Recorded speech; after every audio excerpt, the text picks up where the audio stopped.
Ayun, good morning mga kagwintang. Magluluto tayo ngayon. Ayan, kung di ko tinanong pa na kung pwedeng gataan ang ampalaya kasama ng hipon. Ayan, magluluto tayo. Ayan, ano pa si Sis Edith dyan. Ngayon po ay araw ng Miyerkules, premiere po namin. Ayan, maririnig nyo yung boses ni Sis Edith. Naggata kasi ako. Ayan, meron tayong gata, ampalaya, at hipon. Meron tayong bawang, sibuyas, at luya. Hindi ko na siya nilagyan ng ano. Kasi nga gata, ng kamatis. Kasi nga gata, parang hindi bagay ang kamatis sa ginataan. Ayan, ang gagawin ko sana, ito lang yung gagataan ko, yung hipon.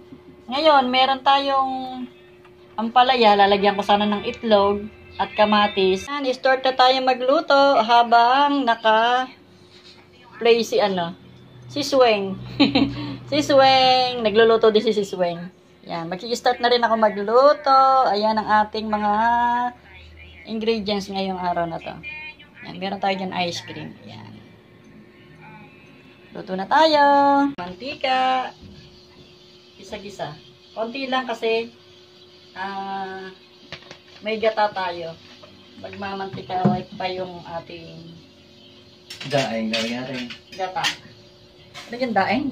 Huwag na. Baka umalap. Unahin lang natin yung bawang. Yan. Gisa-gisa habang tayo kay si Swing. Dahil ngayon ay premiere namin, kaya si Sweng maririnig nyo. Si Sweng yung nagsasalita. Agad natin ang sibuyas at saka luya. Magkasabay na sila. Ngayon ko lang maluluto itong magagata sana ako ng hipon lang. Merong ampalaya dito. Sayang naman, baka mabulok lang sa rep. Kaya, lagyan ko sana siya ng itlog. Magdadalawa pa yung luto ko, ginataang hipon, at saka initlogan na nilagyan ng itlog na ampalaya. Kaya ang gagawin ko na lang, sasama ko na lang yung ampalaya dito sa hipon. Ginataang hipon. Maliliit lang naman yung hipon. Nagagataan ko sana. Kaya, sama ko na lang. Tinanong ko muna kay Sis Rolly kung pwede isama yung ampalaya sa ginataang hipon. Pwede daw, pero ngayon ko lang ito maluluto. Talaga. Hindi ko alam na pwede pala ang ampalaya gataan. Siyempre, uunahin ko yung ampalaya kasi halbos na yung hipon ko. Hinalabos yung hipon na maliliit. Unahin natin itong ampalaya.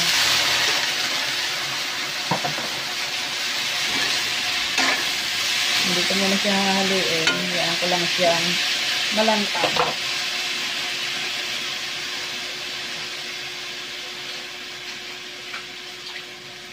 Para daw hindi pumaiti yung ampalaya. Huwag mo munang hahaluin. Ayun, nalanta na yung ating ampalaya. Ayan. Bubuhos ko na agad itong ating gata. Ano lang siya, kakang gata. Para hindi siya masyadong masabaw.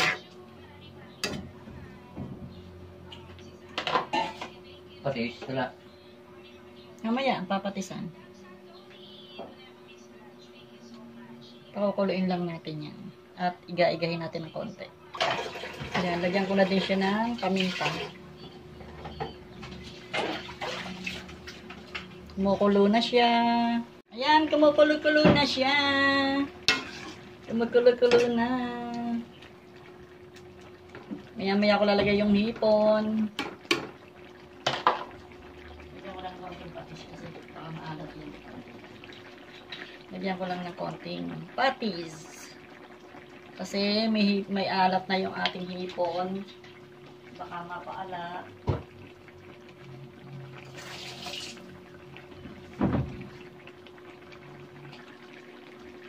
Lagyan na natin tong hipon. Nilagyan ni tatay ng mga sili.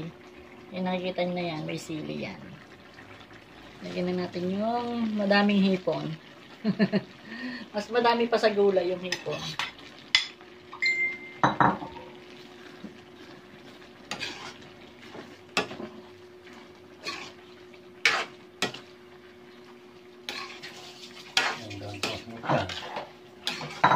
Sarap yan, masarap yan.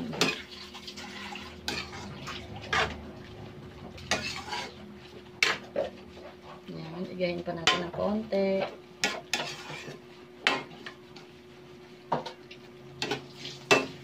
Ito yung galang mamaya mo ilagay niya.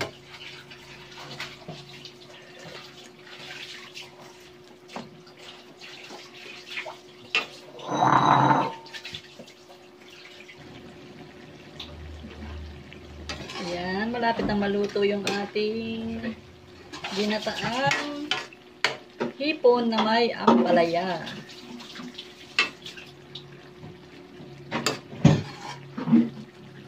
Maluluto na siya.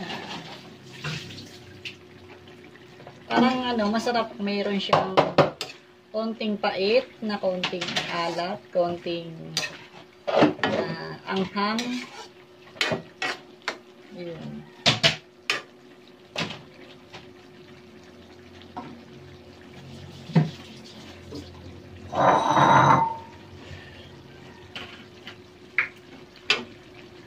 Luto na yung ating ginataang hipon na may ampalaya. Ginataang ampalaya na may hipon.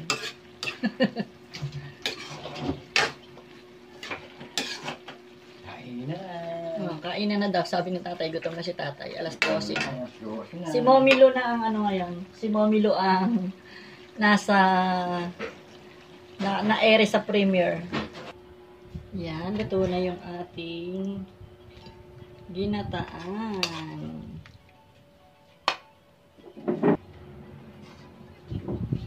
Ganda. Luto na ang ating ulam ngayong araw na to. Kakain na kami ni tatay.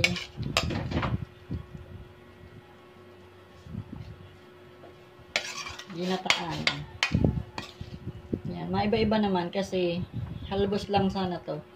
Yung ulam namin kahapon, halbos na hipon.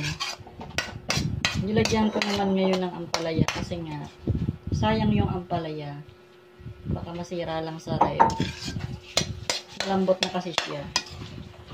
Kaya naman, ginataan na lang natin.